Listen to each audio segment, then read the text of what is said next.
Joe Biden has warned Israel that the U.S. will stop supplying some weapons if it launches a major ground operation in the Gaza city of Rafah. If they go into Rafah, I'm not supplying the weapons that have been used historically to deal with Rafah, he said during an interview with CNN. He added that he would continue to make sure Israel is secure. Despite firm and vocal U.S. opposition, Israel appears poised to mount a large-scale invasion of Rafah. The congested part of southern Gaza is Hamas's last major stronghold in the territory. U.S. officials have warned that an operation in the city, where the population has swelled with refugees from other parts of Gaza, could lead to extensive civilian casualties. "We're not going to supply the weapons and artillery shells," Mr. Biden said in the interview, which will air later on Wednesday. He said the U.S. did not define the current situation in Rafah as a ground operation. "They haven't gone into the population centers. What they did is right on the border," he said.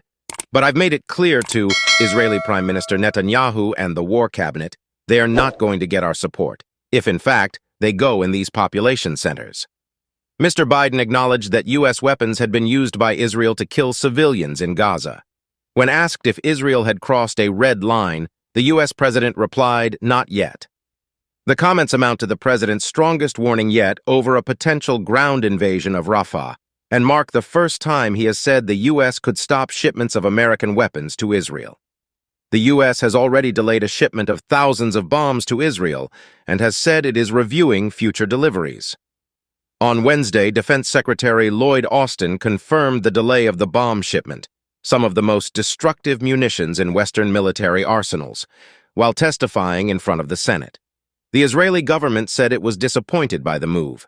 The weapons being held back by the U.S. are related to a future delivery, so the move is unlikely to have an immediate impact.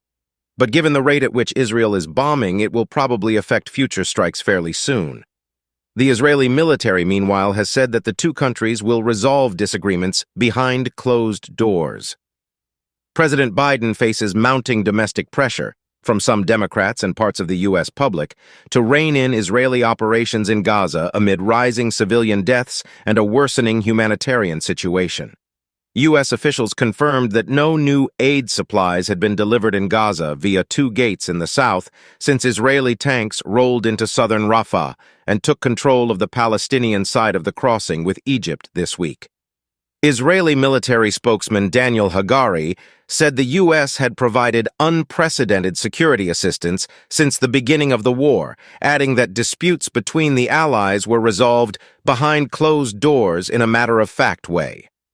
But a leading member of Mr. Netanyahu's Likud party in Israel told BBC's NewsHour on Wednesday he believed U.S. domestic political considerations were behind the decision to halt the delivery of bombs. "I totally disagree that the American election has nothing to do with it," said Boaz Bismuth, a member of both the Israeli parliament and the Foreign Affairs and Defense Committee.